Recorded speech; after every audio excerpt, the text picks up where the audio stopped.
कल हम लोगों ने देखा था कि मध्यकाल में यानी मुस्लिम शासन में बिहार वो टॉपिक समाप्त हो गया था।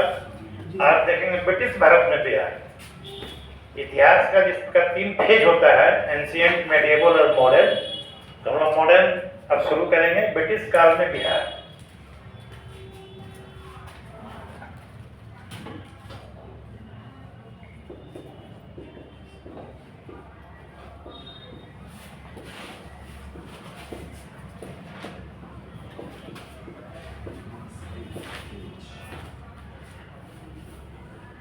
कल हम लोग का हिस्ट्री का चैप्टर कहाँ खत्म होता है करके किस पे याद है? बक्सर के युद्ध पर, ठीक है। तो बक्सर का युद्ध हो गया 1764 में। पूरे डेट है 22 अक्टूबर 1764। यही एक पूरे डेट है। इस युद्ध में हम लोगों ने क्या देखा, लिखना नहीं है। इस युद्ध में हम लोगों ने क्या देखा था कि अंग्रेजों की सेना ने कंबाइंड 3 सेनाओं को हराया था, ठीक है। वो 3 सेनाएं कौन कौन सी थी, कौन बताएगा? शिवाजी द्वारा हाँ, एक शिवाजी द्वारा था, वो तो पलासी में था। तो वे नहीं वाला था, वो तो पलासी में था। ना भाषा तो सुना।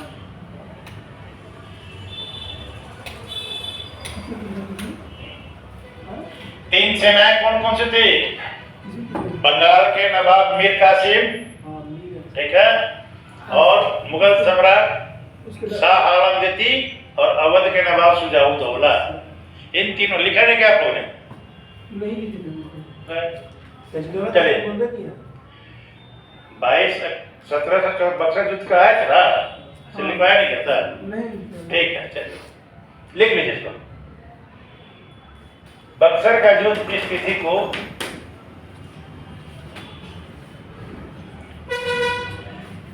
ब्रिटिश ईस्ट इंडिया कंपनी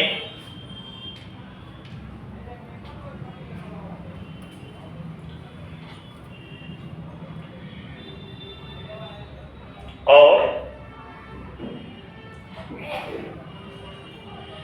3 संयुक्त सेनाओं ब्रैकेट में लिखिए, ब्रैकेट में कहिए बंगाल के नवाब मीर कासिम, कौमा मुगल सम्राट शाह आलम द्वितीय, शाह आलम 2 पाई पा दीजिए 2, और अवध के नवाब शुजाउद्दौला, ऐसे लिखा जाएगा शुजाउद्दौला, चलिए, के बीच हुआ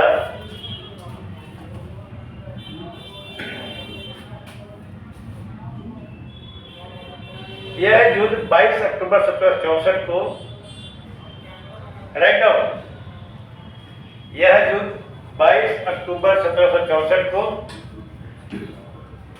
बक्सर में हुआ था। चलिए अब मत लिखिए, एक्सप्लेन कर दीजिए, बाद में लिखिएगा। कल जो बताए थे संक्षेप में फिर से रिकैप कर दे रहे हैं। इस युद्ध में क्या हुआ था, अंग्रेज जीत गए थे। तो इस युद्ध में जीत के बाद यह स्थापित बात हो गया, मान्यता सही हो गया कि अंग्रेज की सेनाओं को फिलहाल भारत की कोई शक्ति हरा नहीं सकती है। प्लासी का युद्ध जब वो जीता था 1757 में सिराजुद्दौला को हरा करके, तो उस समय लॉर्ड क्लाइव पर ये आरोप लगा था कि लॉर्ड क्लाइव अपने सैन्य शक्ति से नहीं देता, यह सिराजुद्दौला के सेनापति मिर्जाफर की गद्दारी कर जीता गया था। But degree not war strategy, युद्ध की रणनीति नहीं, युद्ध की कुशलता नहीं, धोखाबाजी जीता गया था। ये बात सही भी था। लेकिन इसके बाद जब 1764 में बक्सर का युद्ध हुआ, तो इसमें तो 3 सेनाएं भारत के उस समय के नामी गिरामी लोग थे, बंगाल से लेकर दिल्ली तक के महारथी लगे हुए थे, पूरा बंगाल से दिल्ली तक की सेना थी। सबको मिलकर ब्रिटिश ईस्ट इंडिया कंपनी ने मेजर हेक्टर मिनरो के नेतृत्व में लाया, उसको हरा दिया इन लोगों को। तो हारने वाला क्या होता है, हारने वाला जीतने वाले की शर्त मानता है, वो है ना। तीनों मिलके हार गए। अब कहने को है क्या? इससे कुछ बातें सिद्ध हो गई। पहली बात यह सिद्ध हुई कि ब्रिटिश ईस्ट इंडिया कंपनी की फौज जो है भारत में किसी भी सैन्य शक्ति से अच्छी। दूसरी बात क्या स्थापित हो गई कि उनके जो सैनिक हैं वो अच्छे से प्रशिक्षित है, उनके पास हथियार अधिक है। ये बात क्यों कही जा रही है? इसलिए कि ब्रिटिश ईस्ट इंडिया कंपनी जो फौज जीती थी उनकी संख्या इन तीनों की तुलना में कम थी। 1 और 3 का अनुपात था। मतलब यदि उनके 3000 सैनिक हो गए तो इनके किए जाते। इतना भारी डिफरेंस, इतना बड़ा गैप के बावजूद भी वो जीत गए। इसका दो ही कारण हो सकता है। उनके सैनिक अच्छे से सैन्य गुणों से परिपक्व थे, अच्छी उनकी ट्रेनिंग हुई थी और उनके पास अच्छे हथियार थे। एक और कारण थे, वो संतुष्ट भी थे। संतुष्ट मतलब कि मेंटली वो प्रिपेयर्ड थे और संतुष्ट मतलब कि समय पर वेतन मिलता था, ढंग से खाना मिलता था, जो कि इन तीनों में समस्या थी। समस्या क्यों थी? आते मुगल सम्राट सबसे बड़ा शासक था। औरंगजेब की मृत्यु के बाद मुगल सम्राट का एकदम लगातार पतन होता ही गया था। ये घटना 1764 के, अंग्रेज औरंगजेब को मरा था 1707 में। तो लगभग 60 वर्ष के बाद उसकी स्थिति बहुत ही खराब हो गई थी। खजाना खाली था, उनके जो सैनिक थे दूसरे जगह नौकरी कर रहे थे। इन्हीं कभी न कभी इन तीनों की सेनाओं के लोग ब्रिटिश ईस्ट इंडिया कंपनी की फौज में आगे बढ़ती होते। जहाँ वेतन भत्ता अच्छा मिला चल जाएंगे, स्वाभाविक बात है। आज भी लोग यही करते हैं, कोई कंपनी ज्वाइन करते हैं जहाँ बेहतर काम मिलेगा चल जाएंगे हम। तो ये कारण था। संतुष्ट थे इन द सेंस कि उनको समय पर वेतन मिलता था, खाना मिलता था, उनकी सुविधाएं अच्छी थी, तो लोग चले गए, तो हार गए। अब हारने के बाद इसका असर यहीं से, इसी युद्ध के बाद से एक संधि हुई थी 1765 में, इलाहाबाद की संधि। इसको लिखिए, बक्सर के युद्ध के बाद 1765 में इलाहाबाद की संधि हुई।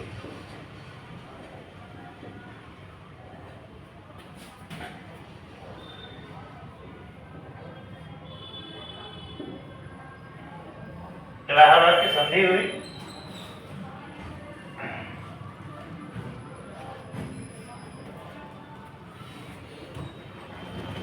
इस संधि के द्वारा, देखिए, इस संधि के द्वारा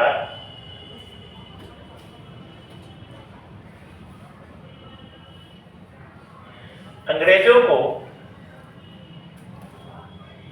बंगाल, बिहार और उड़ीसा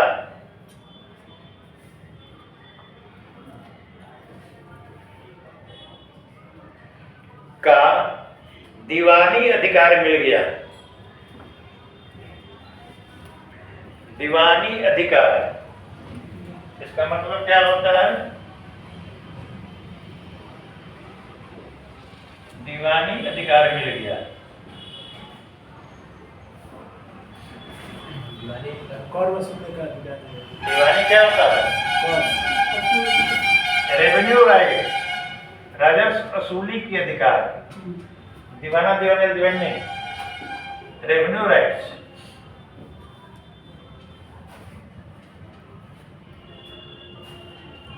अधिकार मिल गया। यहीं से देखिए, यहीं से बिहार में ब्रिटिश शासन की शुरुआत मानी जाती है।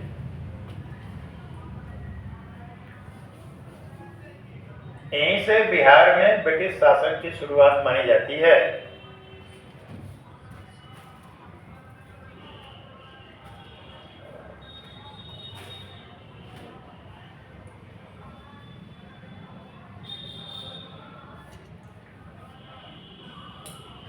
स्टॉप राइटिंग तो क्या है, इसको एक्सप्लेन कर दीजिए।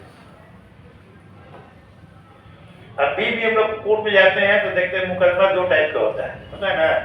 एक को दीवानी मुकदमा कहलाता है, एक को फौजदारी मुकदमा कहलाता है। दीवानी मतलब राजस्व से संबंधित, पैसे से संबंधित। तो अंग्रेज इतने चालाक थे, इतने शातिर थे कि जब ये जीत गए तो इलाहाबाद की संधि किए।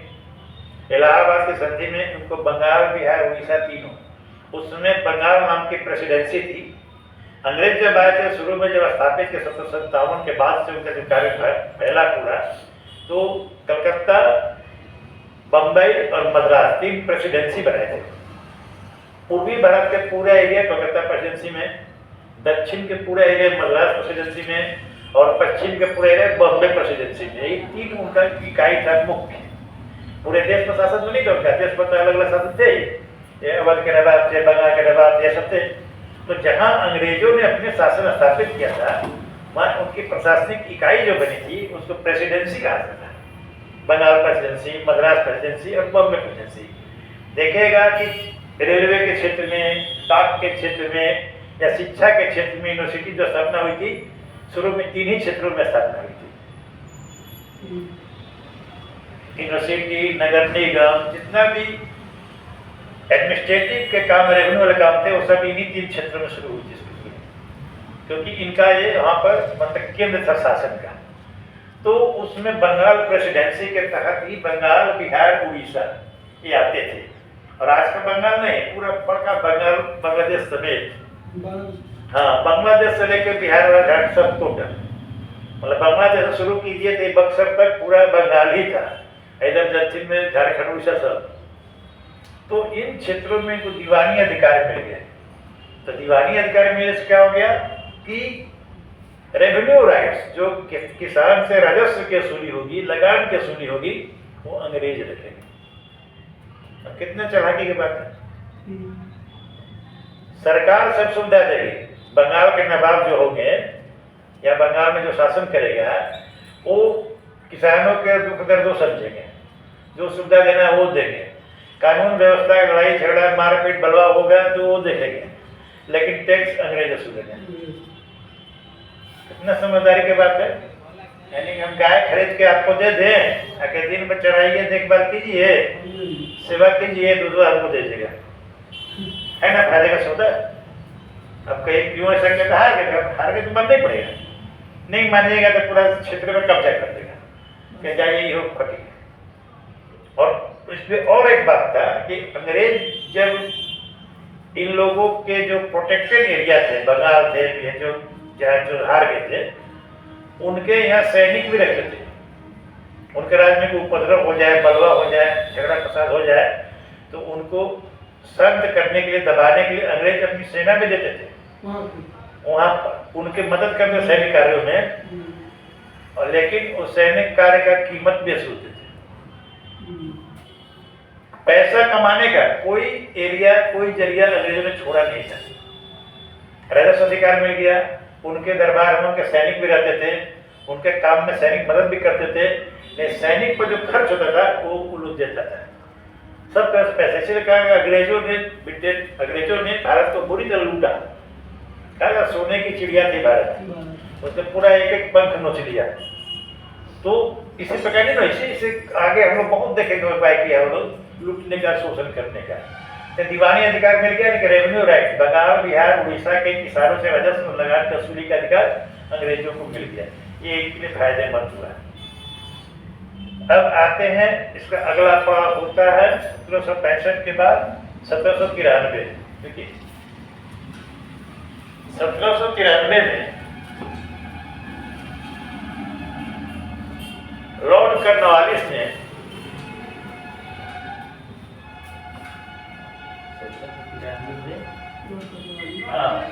लॉर्ड कॉर्नवालिस लिख दे।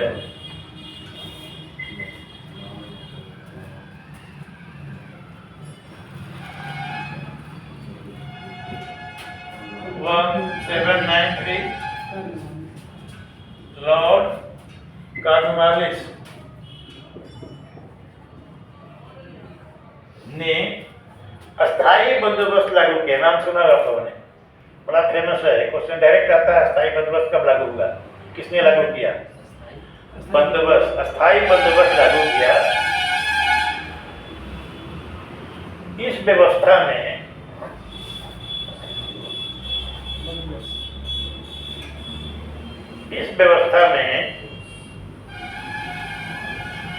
भूमि का अधिकार,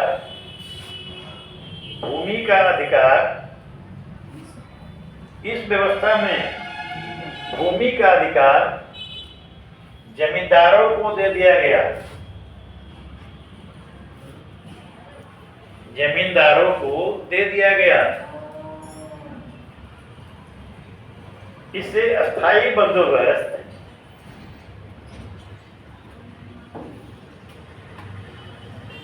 इसलिए कहा जाता है कि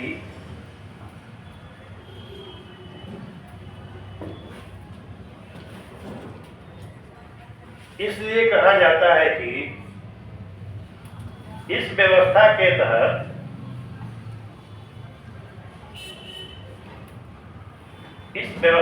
तहत जमींदारों को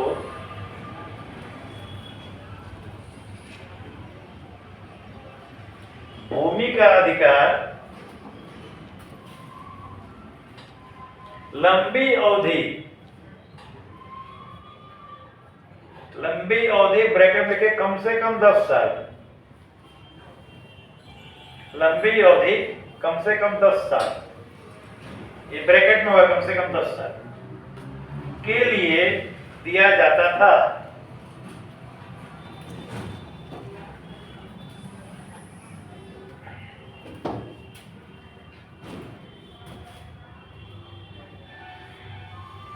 प्रत्येक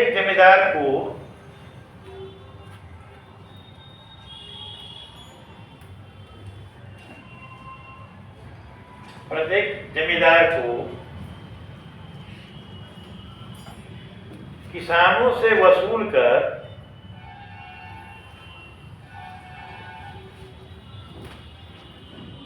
प्रतिवर्ष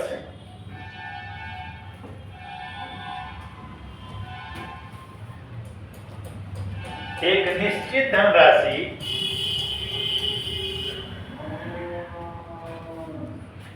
निश्चित धनराशि अंग्रेजों को देनी पड़ती थी।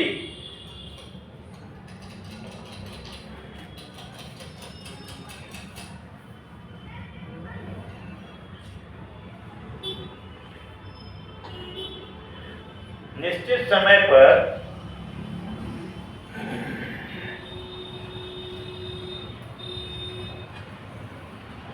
वसूली न होने पर जमींदारों से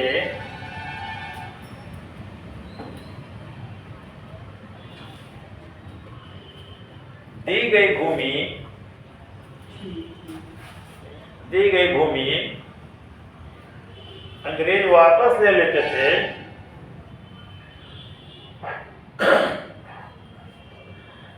और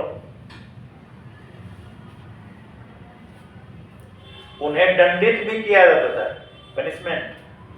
दंडित भी किया जाता था। इस कारण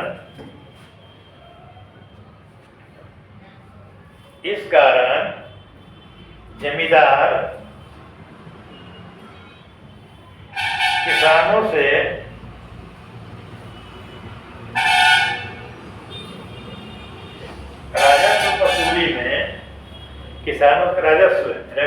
राजस्व वसूली में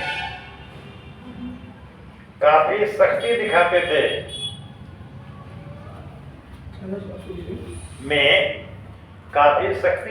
थे।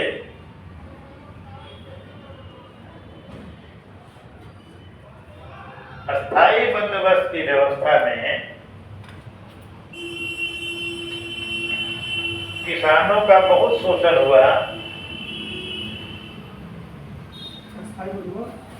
अस्थाई बंदोबस्त की व्यवस्था में किसानों का बहुत शोषण हुआ और उनकी स्थिति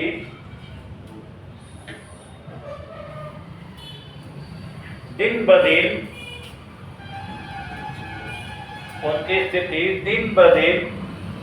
दयनीय होती चली गई।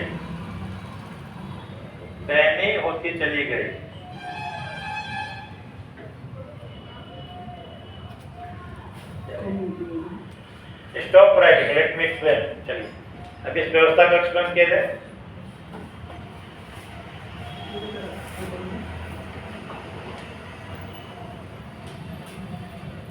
जिन लोगों ने सही नहीं लिखा उसे लिखे कितना सही बंदोबस्त ऐसे होता है।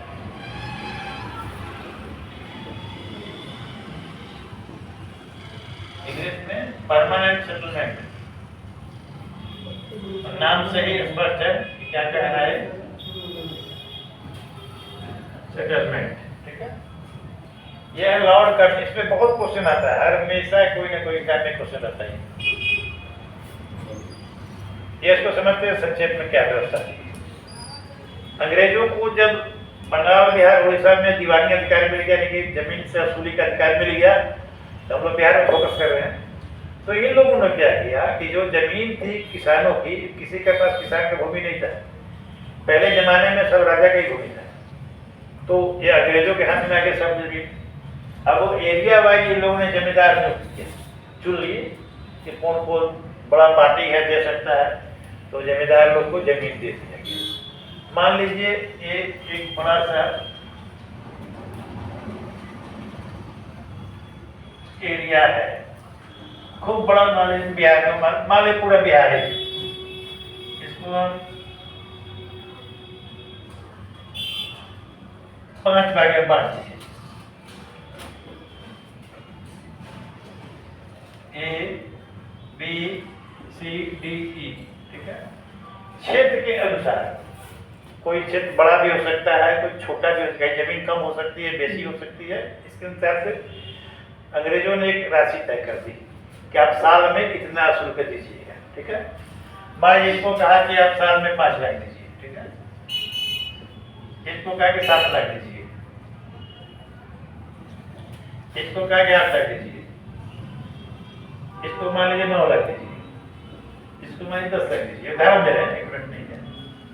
तो यह जो 5 जमींदार है, इन 5 को अंग्रेजों को एक निश्चित राशि प्रतिवर्ष वसूल के दे देनी है, जाहिर है। नहीं देने पर अंग्रेज ताकतवर थे, बदमाश थे, तो इनकी जिम्मेदारी छीन लेते थे, जेलों में डालते थे। जमींदार वाला आपकी जिम्मेदारी खत्म, जेल में चलिए, जुर्माना भरिए, अब पैसे अपने घर से दीजिए।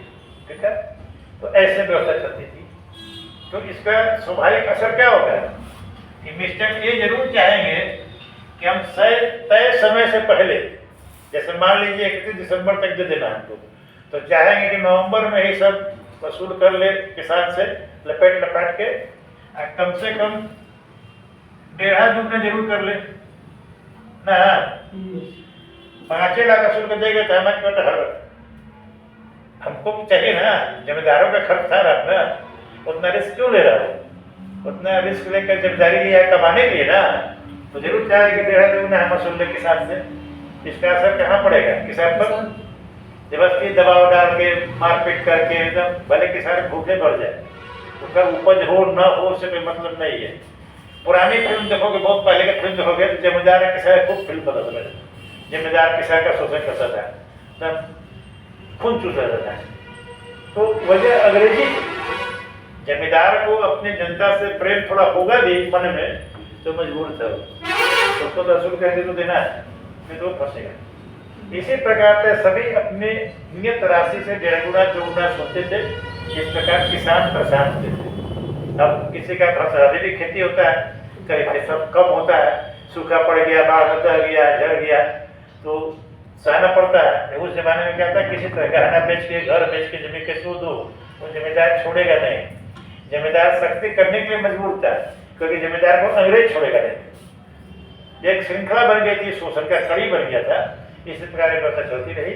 यह व्यवस्था 1813 तक चली थी, 20 साल तक। उसके बाद व्यवस्था नहीं चल पाई। परमानेंट इसलिए वर्ड यूज किया गया कि ये व्यवस्था जमींदारी की थी, जो स्थायी बंदोबस्त थी, वो कम से कम 10 साल का एग्रीमेंट करना पड़ता था, लोगों को देना ही पड़ेगा। 10 साल तक व्यवस्था कम से कम लेना पड़ेगा। हमने अंग्रेज से जमीन लिया, व्यवस्था लिया, जिम्मेदारी, तो 10 साल निभाना पड़ेगा। तो कम से कम उतने दिन के लिए जमींदार भी टेंशन में आया और किसान भी टेंशन में आया। इसका बहुत व्यापक विरोध हुआ, बाद में लोग देखेंगे जब हिस्ट्री पढ़ेंगे पे। तो यह व्यवस्था बहुत दिन नहीं चली। इस प्रकार के बिहार में किसानों की स्थिति दिन पर दिन लास्ट टाइम क्या है, दयनीय होती चली गई, होता ही है। यही थी अस्थायी बंदोबस्त की व्यवस्था। ठीक है, अब आगे आइए, बढ़िए।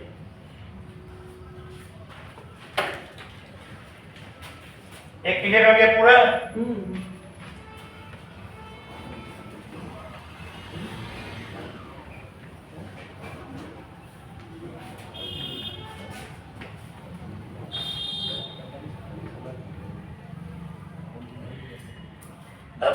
थोड़ा बिहार के संदर्भ में आएगा 1855-56।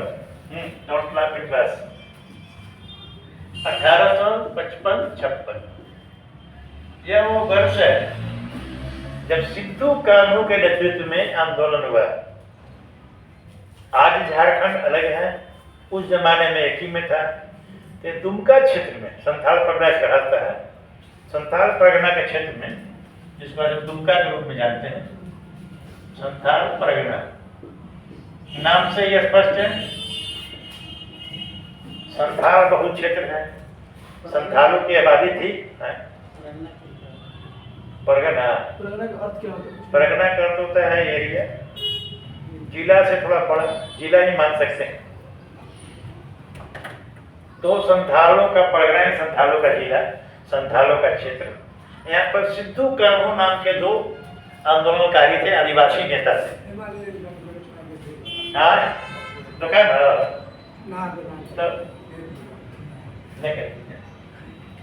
सिद्धू कान्हू,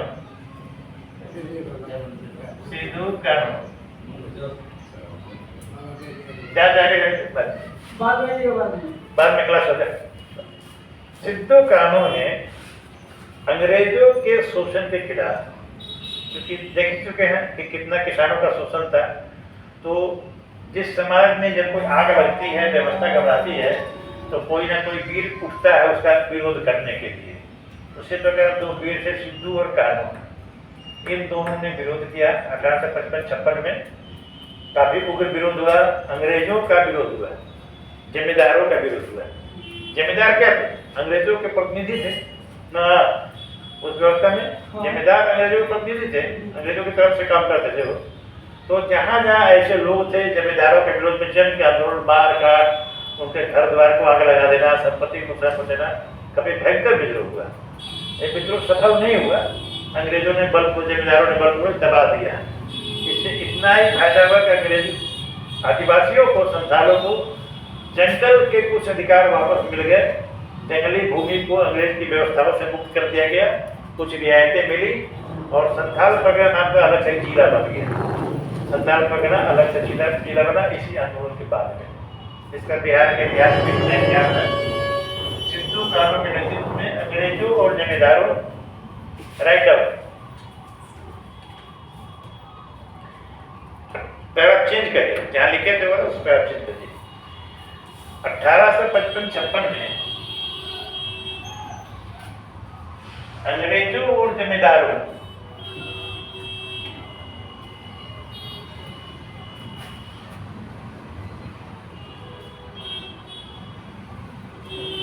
के शोषण के खिलाफ, अंग्रेजों और जमींदारों के शोषण के खिलाफ संथाल परगना क्षेत्र में, संथाल परगना क्षेत्र में सिद्धू कान्हू के नेतृत्व में, सिद्धू कान्हू के नेतृत्व में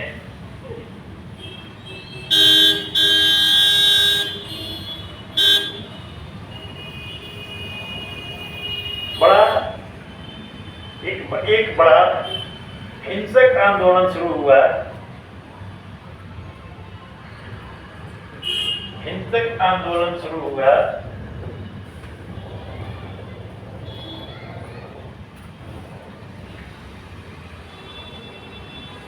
इस आंदोलन में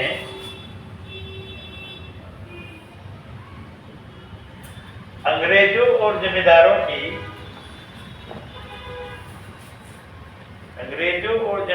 की संपत्तियों को नुकसान पहुंचाया गया।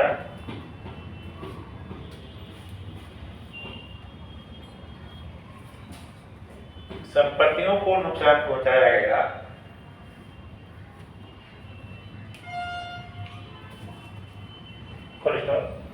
यह आंदोलन पूरी तरह सफल तो नहीं हुआ, पूरी तरह सफल तो नहीं हुआ,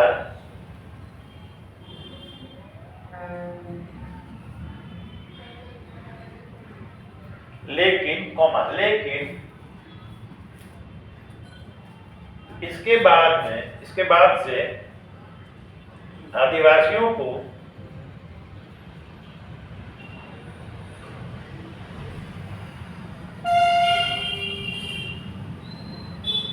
जंगलों से संबंधित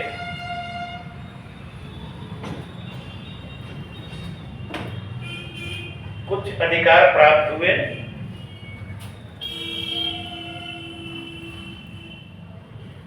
और संथाल परगना को एक अलग जिला बनाया गया।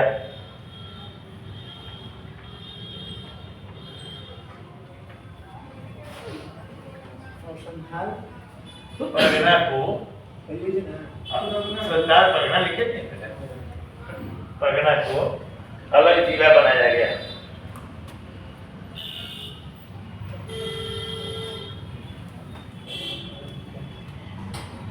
अब आते हैं 1860।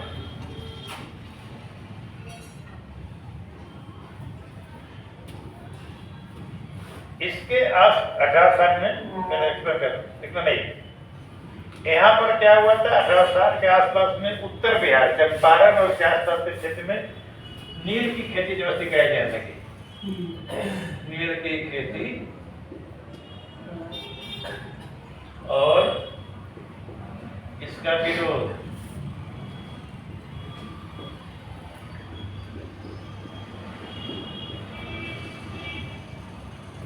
नील की खेती बहुत ही खराब चीज है।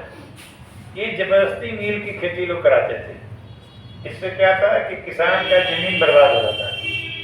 नील की खेती में होता क्या था कि एक सिस्टम था 3 कटिया पद्धति। 3 कटिया है, यानी कि यदि आपके पास 1 बीघा जमीन है, 20 कट्ठा जमीन, उसमें 3 कट्ठा में आपको अनिवार्य रूप से नील रोपना पड़ेगा। नील ऐसा खराब चीज था उस जमाने में किसी खेती कि जिस जमीन पर नील रोपाया जाता था 5-6 साल तक उस जमीन में और कोई फसल नहीं हो पाता था। वो जमीन और फसलों के लिए बंजर हो जाती थी। इसमें भी क्या बदमाशी है, जो नील के ठेकेदार थे वो जबरदस्ती खेती करवाते थे और नील का उपज का कीमत भी वही तय करते थे। जमीन भी मेरा, खेती भी हम कहें तुम्हारे दबाव पर, और बेचना भी होगा तो दाम तुम ही तय करोगे, हम ऐसे ही लेंगे। भरपूर शोषण, मर्जी के खिलाफ खेती, उसमें बंजर जमीन हो जाएगा और दाम भी उसको आप ही तय कीजिएगा, किसान तय नहीं करेगा। इसके विरोध में बहुत आंदोलन होते रहे, बहुत आंदोलन हुआ, इसके विरोध हुआ। तो अंततः इसकी परिणति हुई चंपारण मूवमेंट में 1917 में। वो कल हम लोग टॉपिक चर्चा करेंगे। यहाँ पर शॉर्ट में लिखिए 1860 के आसपास, 1860 के आसपास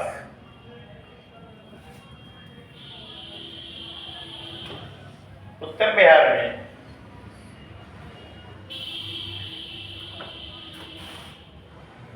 चंपारण के क्षेत्र में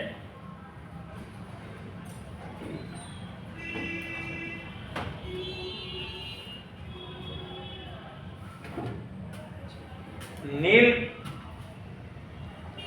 की खेती करने वाले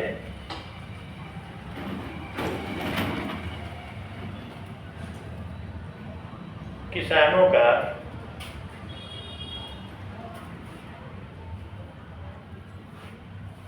आंदोलन हुआ।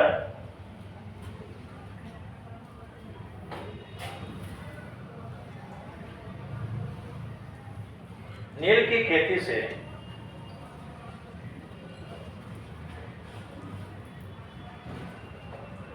किसान दुखी और परेशान थे।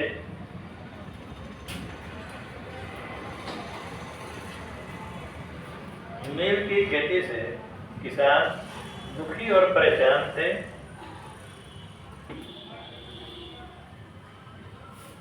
वह इससे छुटकारा पाना चाहते थे।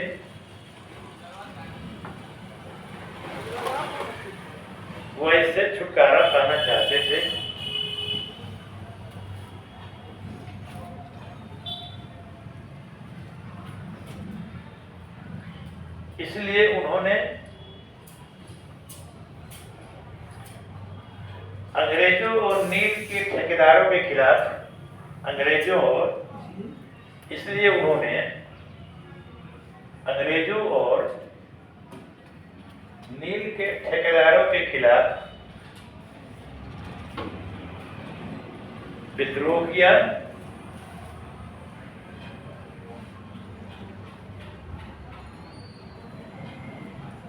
उनका यह विद्रोह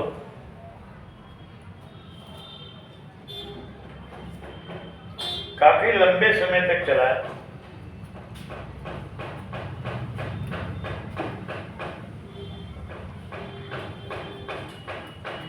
लेकिन उन्हें इसमें सफलता नहीं मिली।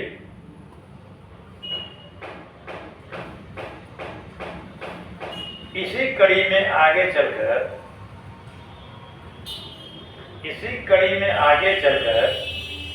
1917 में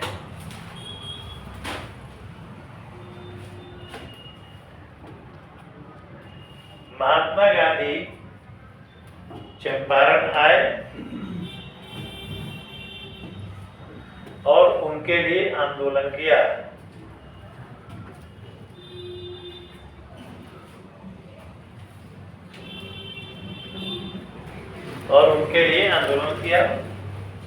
कल हम लोग चंपारण मूवमेंट आगे बढ़ेंगे। आज हिस्ट्री यहीं पर खत्म। टॉपिक समाप्त।